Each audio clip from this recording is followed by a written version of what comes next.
On this day last year, the Constitutional Court made a historic ruling declaring an apartheid-era law on gatherings unconstitutional.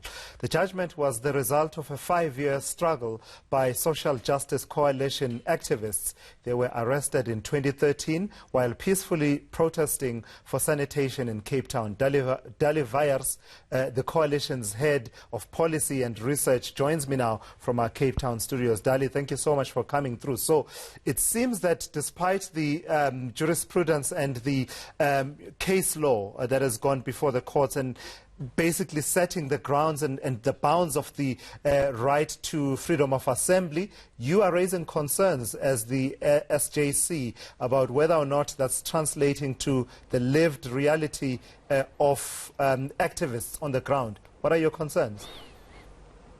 Ulysses, you're right, yes. So even on this 1-year anniversary of that landmark judgment, we're still highlighting the fact that in most instances what we find is that the South African Police Service and then law enforcement within our metropolitan areas and even increasingly private security companies are wanting to police protests rather than facilitate protests. So obviously freedom of assembly is enshrined in our Bill of Rights, and it puts an onus on the state to facilitate that, as the state does with all other rights in our Constitution. But when it comes to the right to protest, we most often feel and see that the state is more intent on policing those spaces and not necessarily facilitating it. So earlier this year, despite that landmark judgment, which was unrelated to some extent, but earlier this year we saw 2 young men being shot and killed in Caledon here in the Western Cape when they were part of a protest around a lack of housing and a lack of service delivery in their area on the outskirts of Caledon. And so these things are still happening. There is still a brutal, often violent, and sometimes lethal crackdown of the right to protest in South Africa.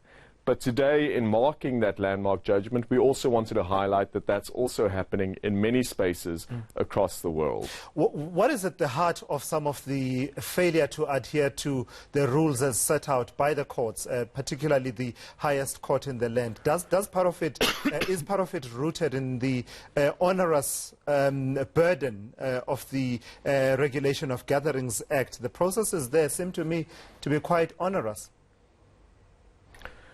You're right in highlighting the problems with the Regulation of Gatherings Act. The SJC 10 court case, so the judgment that we received last year, was very specific in its focus in that it ultimately overturned Section 12(1)(b) of that RGA, and that was the criminalization of protesters for failing to give notice to a local municipality that they intended to protest. And so the Constitutional Court rightly found that it was absurd that if we're going to enshrine the right to protest, that you could punish people criminally for simply not telling a municipality that they intended to exercise a fundamental right.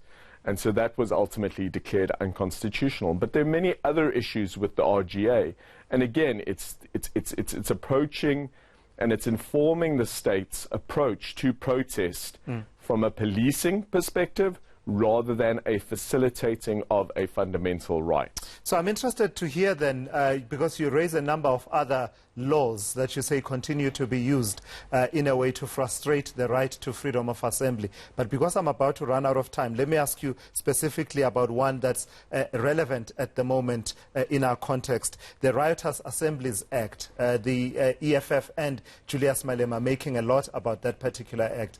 How does that fit in the matrix of laws that some of which date back to apartheid that you say are problematic?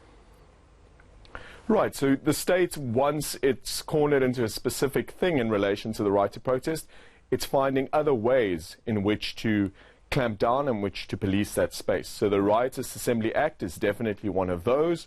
We also make reference to the Intimidation Act, which a part of which the Constitutional Court also overturned earlier this year, and also specifically in relation to an attempt to facilitate a protest action in Johannesburg on the East Rand. And then similarly, earlier this year, the Social Justice Coalition was issued with a fine because we wanted to occupy a space on the sidewalk outside the provincial SAPS headquarters, and we were fined for ultimately obstructing access to that sidewalk. Dalli, and so the state is finding these additional ways. Dalli Weyers, the head of policy and research at the Social Justice Coalition. Thank you for joining us.